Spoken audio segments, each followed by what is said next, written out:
Merry Christmas. Frank, Yes. thanks for coming in and chatting with me. It's good just to sit down and spend a little time with you. This past summer, you were a part of our baptisms out at Lake Michigan, Yes. which is one of the coolest things. Like we had yes. like 30 people we baptized and 300 people showed up to hang out with us. But your story, and I got to baptize you personally, and your story was just so powerful to me as you shared it with me. So I'm just curious. I wonder if you might share just a little bit about why you chose to get baptized. You know, why now? What made you decide to sort of take the plunge? Well, throughout my life, I grew up Presbyterian, a very regimented type of church setting. And after I joined the military, I didn't really attend church. I still believed in God, but He just wasn't part of my life at the time. And went through all the stuff with the military and, got out, and it was a rough adjustment going from the military to civilian life. I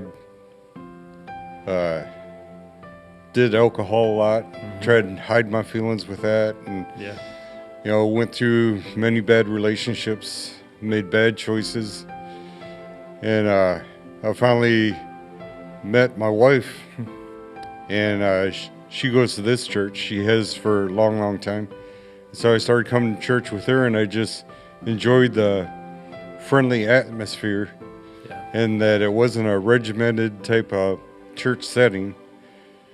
And then I joined the security team because I wanted to do something for the church because I was coming here. But I still just didn't feel the God in my life. I believed in God. I liked coming here. I sing and all that. But this year, I was security, and they were talking about the baptisms, and something just clicked to me. I just had to fill out the card, and I wanted you to do it because I really like you. Thanks. It's good. But I also wanted to do it in Lake Michigan because, I was baptized Presbyterian. All they did was dip their fingers in the water and just didn't feel like I was baptized. Yeah. But when I got baptized in Lake Michigan, it just a lot of things changed in my life. I felt part of it. I felt God with me, and it just changed me. That's good. I know when you were sharing your story with me, I remember when you had said, hey, I want to get baptized and I'd love for you to do it. And we started talking a little bit about just your story. I actually could relate to some of your story in that you kind of wrestled with some anger over the years, and probably came from even some of the military stuff that you've been through and some of the things you've seen. And that was the part I could relate with, the anger piece. Like, I've spent a lot of time being angry too, at my past and at people in my life. And so I could resonate a little bit with that, which made it powerful for me too, to dunk you in the baptism waters and just to see the emotion on your face that day. I wonder, so how has a relationship with Jesus, how has it changed you? What's different about you because you decided to take a step of faith towards Jesus, and then you took your faith public through baptism, but what's different about you because of all that? Well, even leading up to the baptism, I was wrestling with, should I do it or shouldn't I do it? Because anger has been a big part of my life. My whole job in the military, that's violence. That's what you deal with. And even after that, it's always in my head, violence, anger. But after I got baptized, it's like all of that was taken away from me. Just my head was clear. I don't get angry towards people anymore. Even driving down the road, if somebody cuts you off, and before, I would say things that we can't really say here, but now it's just like maybe they're having a bad day or maybe they're in a hurry. But well, Frank, I'll just tell you, you're a better man than I am then, because I still struggle with people who cut me off in traffic. So good for you. And my wife, Margot, she's, I want to say, the driving force having me in church, but just her faith has shown me what a relationship with Jesus can be. Yeah. Because I never really had that before. Yeah. I think I look back on my life too, and I think about, I can certainly remember moments where God was really kind of touching my heart. You know, you just kind of said it a minute ago. You were sitting in church and something clicked. You decided to take that step. So I think that was probably God tugging at your heart.